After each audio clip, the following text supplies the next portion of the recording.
All right, we got ourselves a big patch from Blizzard 2 days prior to our season, and it is a wild one. So in this video today, we're going to be going through my kind of general opinion of the patch. I'm not going to go through every single patch notes because that's what I was going to do. I was going to go through my all patch notes as usual to give you kind of the best breakdown or a TLDR so that you can kind of have that information up front. We're getting 6 new uniques and 7 new aspects, or it might be the other way around. All the new aspects are pretty fun and exciting. The uniques, by and large, are pretty cool. I definitely think it's like the lidless eye or wall, whatever, is going to be really cool and stuff like that. Now, the big things that happen in the patch 2 that a lot of people are going to be clamoring about is a massive 40% reduction to the affix of vulnerable on all items. So if you have a ring or a weapon, which is the only 2 items that can have vulnerable damage, their affix range is now 40% less.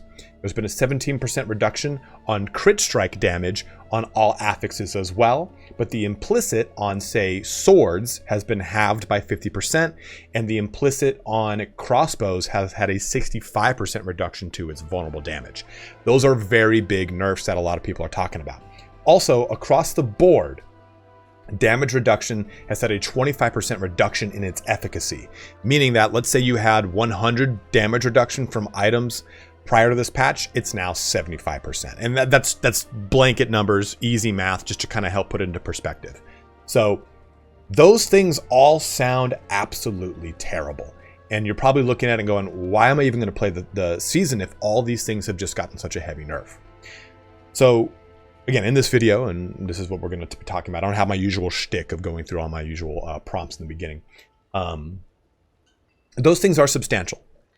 We did need a nerf, though, to vulnerable damage. We did need to have a bit of a nerf to crit damage.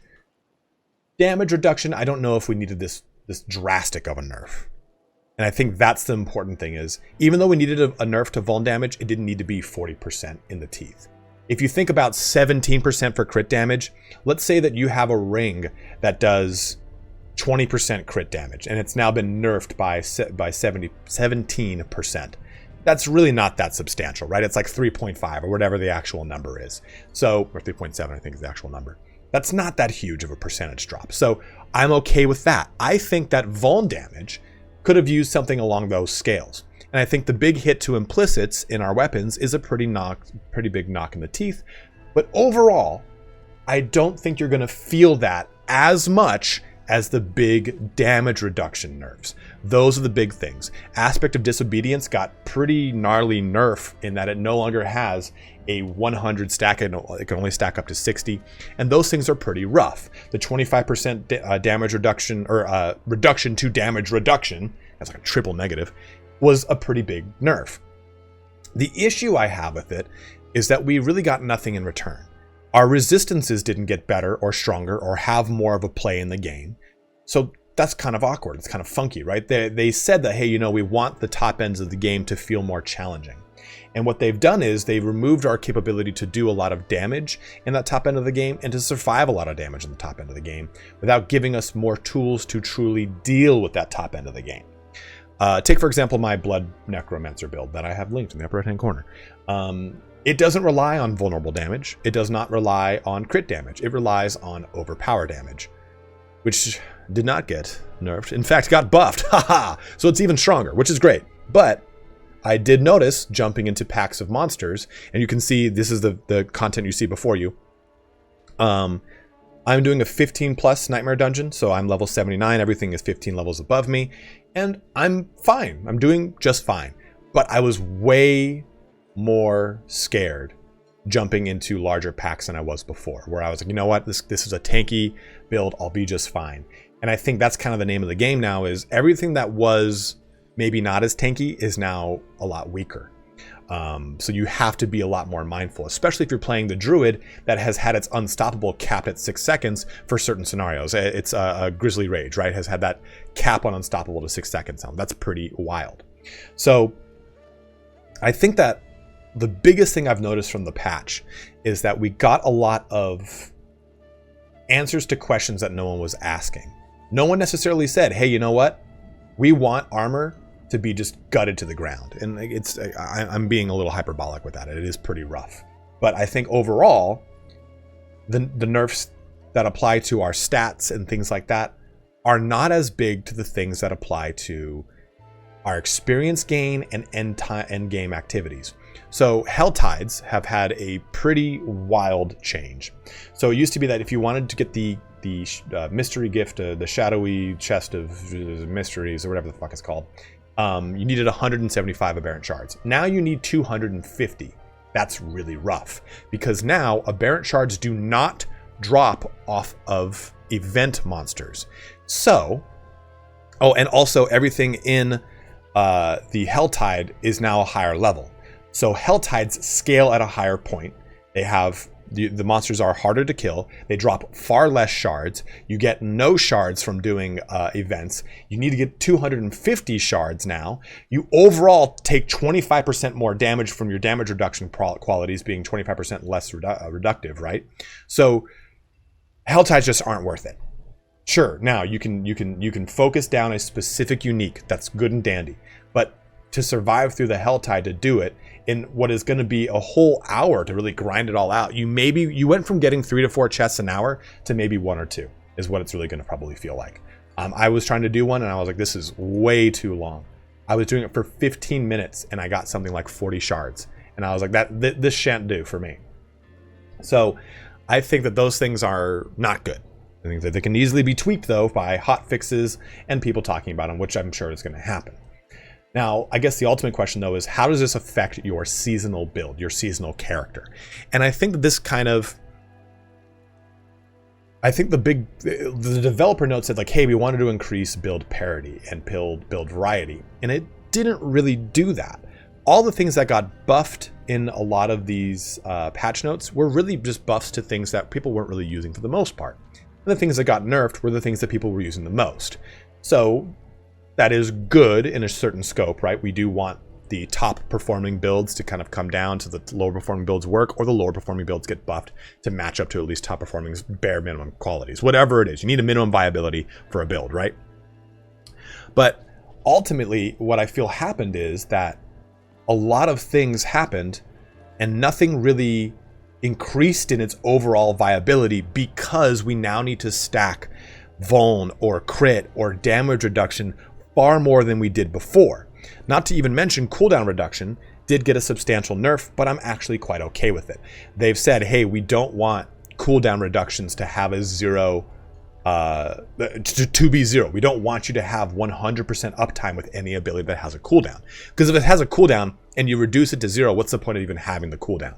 So I'm okay with that thing having a set cooldown reductions getting a 30% nerf across the board. That's fine with me. But I think that the big thing with this patch is that no real build changed. Everything stayed the same as far as relying on the aspects it relies on. It now just relies on more of what it relied on before. If you're playing a rogue, you now need to get more or max rolls on your Vuln for everything, right? Because your crossbow no longer does that flat 40% Vuln damage. It's 65% less, so you need to do more. You need to pull up as much Vuln damage as you can, especially for those top tier builds that relied almost entirely on Vuln. So I do think that yes, we needed a nerf to things like Vuln. We needed a nerf to things like crit damage, because those damage buckets were too strong and too important. But I think that the sweeping nerf to them was too large, and I think that they nerfed to our survivability to the point that we know we didn't get any additional tools to work with that. And I'm kind of circling back on the beginning points I was talking about here. We've become cyclical in this video so far. But I think too, to see that one of the biggest complaints was that, hey, minions for necromancers just aren't very good. Either they don't scale in damage or survivability or whatever it is, right? And I don't care about what build you're using. They're not up to snuff without the proper approach to looking at the build in the right way. Or, you know what? Sorceress, or sorcerer, I guess, has wild levels of survivability, and you need to take all of its cooldowns and all of these things. None of those things were answered in the patch notes that they said that they would answer in the previous patch notes. Hey, we heard what you're saying about Sorcerer. We get what you're saying about Minion. It's going to be addressed in the next patch. And I think that that's kind of the biggest issue I see with this patch, is that, like I said before, it answered a bunch of questions no one was asking.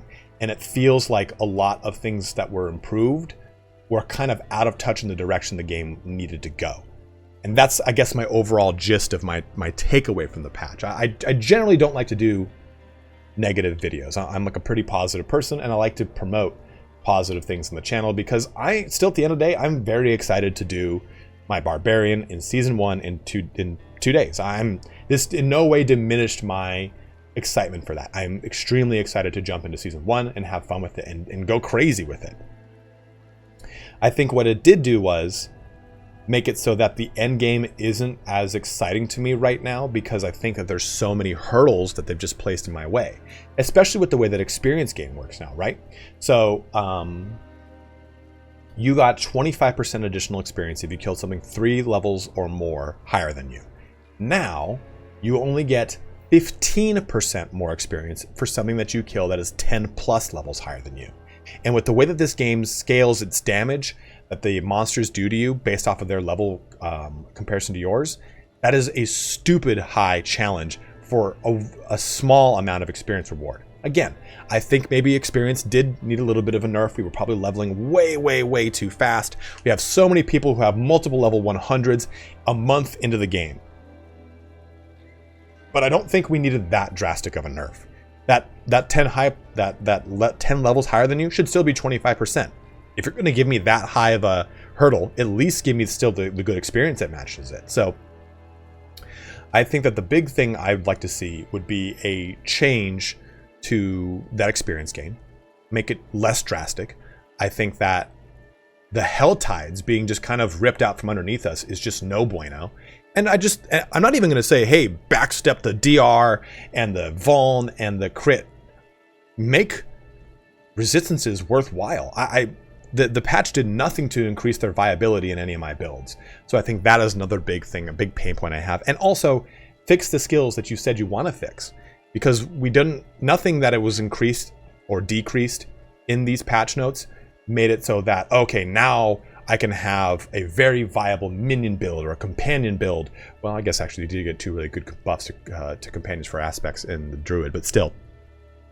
This did not increase build parity the way that I think it was supposed to do. And that's my kind of an overall gist on it. But go ahead and let me know what you guys think in the comment section below. How are you feeling about the patch notes? I think a lot of people are going to be pretty incendiary on it, but I think that once you jump into it, you will find that the actual nerfs to your characters' damage and survivability are not as drastic as you think. This entire video, you can see that my character is doing 15 levels above me, and that's higher than I would normally do. Normally I was doing like tier 32. I think this is like a tier 36, 7, 8, or 9. I don't remember which one it is. You guys can do the math. I'm dumb. It probably says it on the right side of the video and I'm stupid. But still, I was able to do the damage I needed to do and I survived it. I just had to be a little bit more conservative with how I would use my get out of jail free card and blood mist and how I approach doing that and stuff like that. So that's my overall approach to it. I think that you'll find it's not as drastic, but I do think things like the leveling experience with experience and Hell Tides is definitely something that we need to take a look at. But yeah, guys, let me know in the comment section below what you're feeling, how you're feeling about it. We'll be on the lookout for plenty of Season 1 coverage as well as Baldur's Gate 3 in the near future as well. But as always, have a good one and take care.